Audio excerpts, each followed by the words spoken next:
Hi அன்பு நண்பர்களே, எல்லாரும் எப்படி இருக்கீங்க? நல்லா இருக்கீங்களா?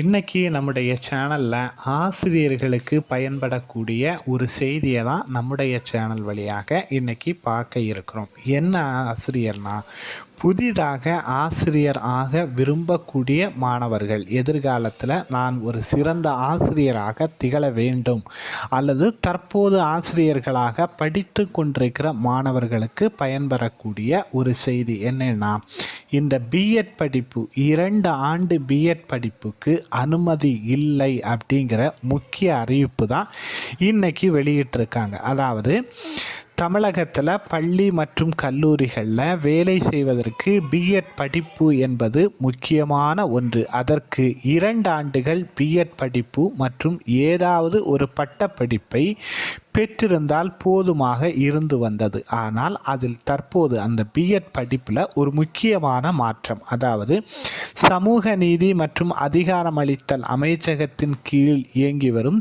தேசிய மறுவாழ்வு கவுன்சிலில் ரீஹாபிலிட்டேஷன் கவுன்சில் ஆஃப் இந்தியா முக்கியமான அறிவிப்பை வெளியிட்டுள்ளது. அதன்படி கல்வியாண்டு வரக்கூடிய கல்வியாண்டு 2024-25 முதல் 2 ஆண்டு பிஎட் படிப்பு நடத்த கல்வி நிறுவனங்களுக்கு அனுமதி வழங்கப்படாது என்றும் 4 ஆண்டுகள் ஒருங்கிணைந்த பட்டப்படிப்பு மட்டுமே அனுமதி வழங்கப்படும் என்றும் குறிப்பிடப்பட்டிருக்கிறது. சரியா?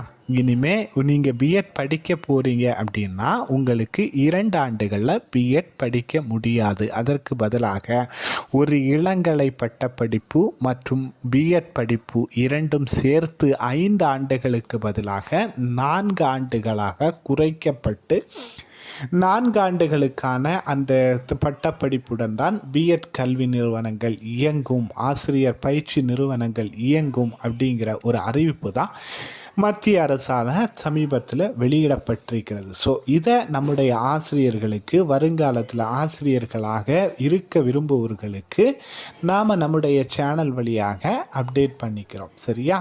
Bye bye.